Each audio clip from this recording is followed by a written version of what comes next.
This is the 10th and final video in a series on how to do a cybersecurity risk assessment and completes the first stage of the GRC lifecycle, assess risk.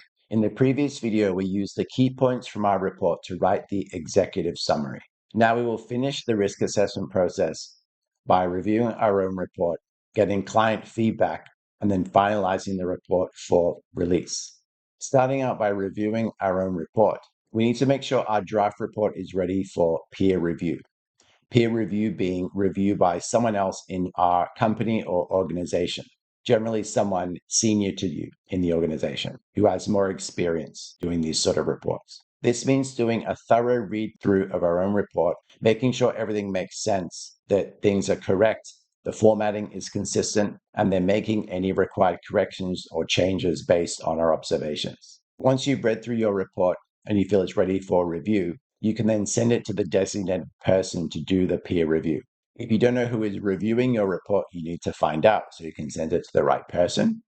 You then send them the report, and they should take your version 0.1 and create a version 0.2, which then has their comments and changes that they think you should make. It's important that we have a different version for different stages of the document so that we can always go back to a previous version if we need to, and we have a backup copy. So you should receive the version 0.2 back from the peer reviewer for you to take further action on. We then use the version 0.2 with peer review feedback to create version 0.3.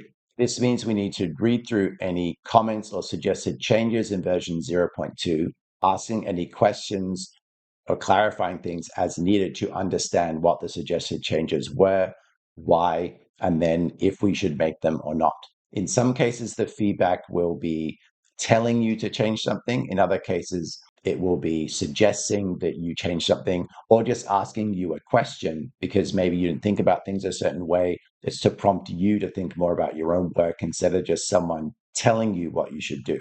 And this is an area where understanding why you made decisions that you did is important so you can then justify what you did to the peer reviewer. Maybe that's all they want to see. Maybe they're just testing you. If we then go to our risk assessment document, I have filled in a date for when I've finished this report and when I'm doing this video. If we then go to the document control section, I put in the client names, positions for who I will distribute this report to later on. I've also put in the same people for approval. I've put in the revision information for the original 0.1, the peer review version 0.2, and then the next version 0.3, which will go to the client for their review. If we then go to the executive summary section, I have some changes here, suggested changes that were a combination of my own review of my own work, plus I had my report peer reviewed. So I've got all these changes here together that I'm going to then go through and just briefly accept. And I want to show them here as part of the process of both reviewing it myself and having someone else provide peer review. So the first suggested change was to change the risk rating here to colored text in red. So I'm going to accept that. Then changing the title here, instead of digital logistics platform availability, changing it to reliance on the DLP. I just thought it sounded a bit better to talk about reliance on the DLP instead of just availability. So we can accept these changes. I added in also the idea that it's not operating as expected rather than just being unavailable. There could be performance issues where you can still access it, but it's just not performing as well. Maybe it's slow, maybe service is intermittent. So we can accept this change. Then I reworked the access to confidential data to change unauthorized to inappropriate because this then can also include the misuse of access and extending it from just confidential to mission critical, since we're talking about files that might be involved in the functionality of the DLP. This is not necessarily confidential, but it's mission critical because if you have that data altered or deleted, then the DLP will have problems. And this leads into the main risk area above. Access control is always a big concern in any risk assessment because the first way to cause damage to something is to be able to access it. So I have reworked this here to say customer and supplier personal contact details, shipment documentation, and financial account information. CTO employees and systems and platforms used by the company also access mission critical data that the company business processes and operations depend on to function as expected. So I'm just expanding this out from purely confidential information where the disclosure is the problem to also being mission critical information that business operations depend on. We do need to make sure we restrict access to that too, to ensure that we don't have a collapse of business processes and systems at the company. And then I've extended it to not just be unauthorized personnel, but also just inappropriate access by internal or external actors or systems, and included in the consequences, business process disruption. So we can then accept these changes.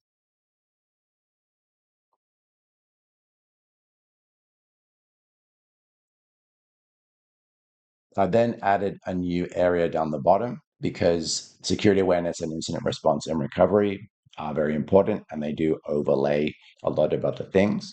If you have security awareness and then incident response and recovery processes, you have the training in place, you've tested out plans and systems processes. This will make the whole organization more resilient to things going wrong. If this is absent, if there's no security awareness training, it really opens the door for people to get phished, to have other social engineering attacks. People will not necessarily recognize incidents. They won't know what's going on. They won't respond. If you don't have any response or recovery process in place, then even if people do think something's wrong, they won't know what to do. They won't know who to talk to. And it just makes everything worse. If you don't have any of these things, it makes it more likely you have incidents if people don't have the awareness training. And it'll be worse, a higher impact when it happens if you don't have incident response and recovery. So then I've described how CITO employees are exposed to a multitude of threat sources that they may not be aware of or understand and form a critical part of the company incident response and recovery process. If employees do not receive sufficient awareness training and practice running incident response and recovery exercises, CTO could suffer from more frequent and higher impact security incidents leading to business process and operations disruption, revenue loss, reputational damage, and compliance breaches. So just separating this out as being an overlaying thing on top of everything else. You have the normal threats, you have normal issues that occur when incidents happen. But if people don't know what to look for, don't know what to do, don't have a clue what's going on, it just makes everything worse. So this is its own problem on top of everything else. I've also said that in order to reduce the risk, CTO should implement a comprehensive employee security awareness and incident response training program across the company to give people an idea of what to look for, what sort of threats there are, to make them more comfortable dealing with these sort of situations. And then CTO should also implement and regularly test a cyber recovery plan, which includes a business continuity plan, incident response plan. I previously had incident recovery plan, so I've just corrected that. Incident response plan and a disaster recovery plan with scenarios suited to departments and teams across the company. This will mean that we can take certain scenarios that are more realistic and potentially might happen to certain teams or departments to give people a more real experience when we're doing these training exercises. We don't want there to be a situation where no one's really interested or paying attention, or certainly not as much as they should be because they think the scenario is far-fetched. It's better to make it really strike home for people that, yes, this is something that could actually happen. And it's good that we're here practicing it, we're thinking about it. I've just mentioned as well that for some companies, they want to have a separate business continuity plan so that they know how to continue their business processes if something happens with their main IT system or some tool that they depend on. It's how you have a backup way of doing things. Incident response plan is then what you do when an incident occurs. It guides people on how to respond to different types of incidents, who to contact, that sort of thing. And then a disaster recovery plan is specifically to the IT area. If you are in charge of a piece of software or some cloud infrastructure or something like this, and that has a problem, it's not like if you use a tool or platform managed by someone else. If there's a problem, you can't use it, but you don't have to fix it. It's up to the owner of that platform, that service provider. They need to fix the problem. You just need to have an alternative business process through your business continuity plan.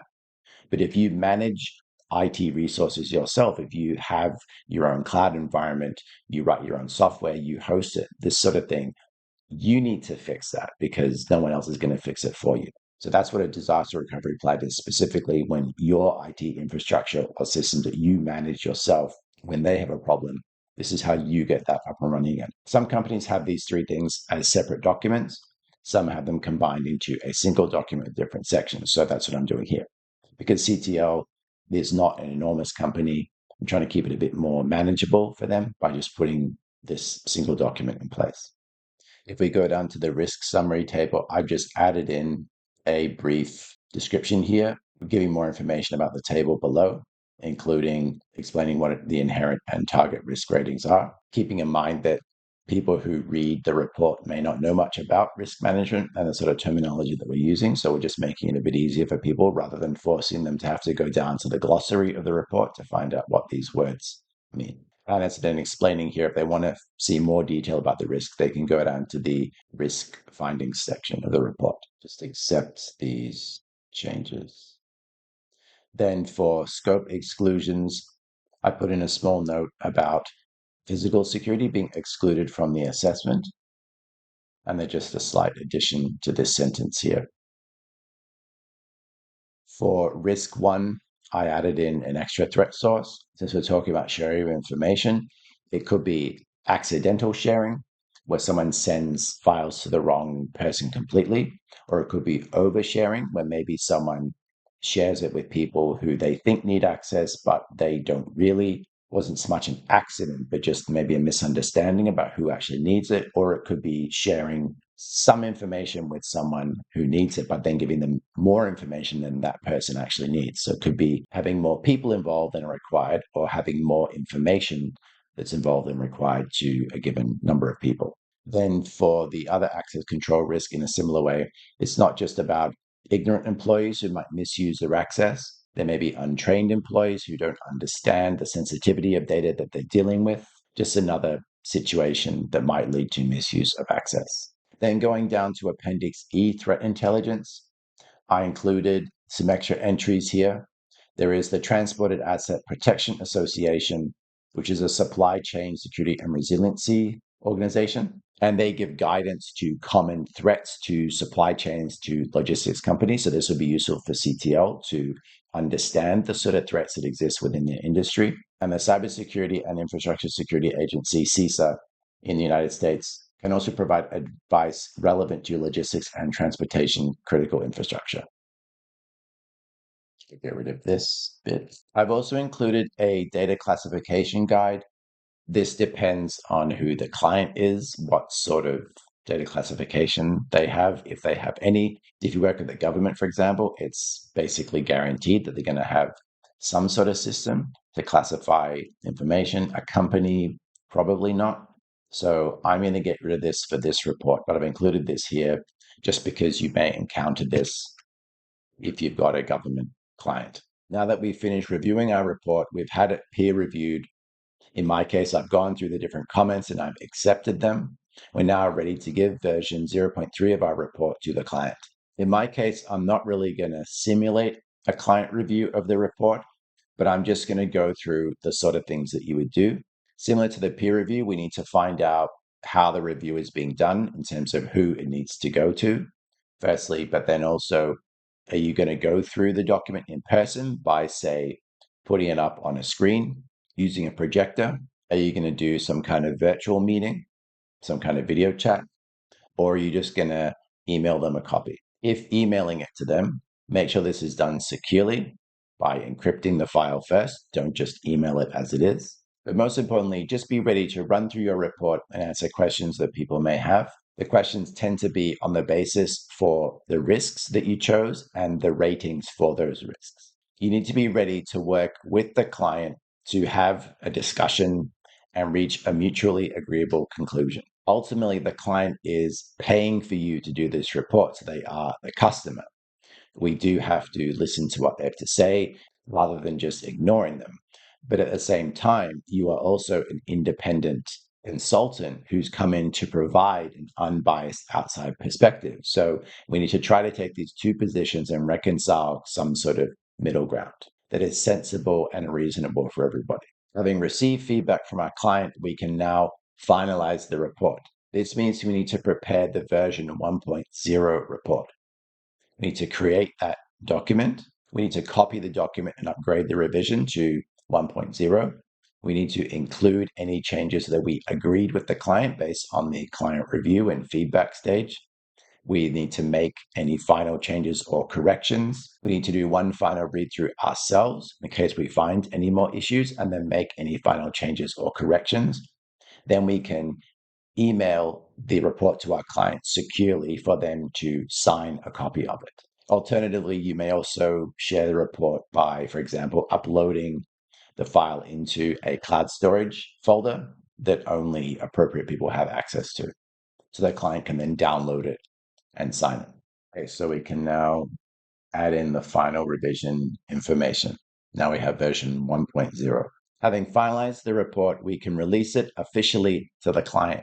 Congratulations on completing the security risk assessment process.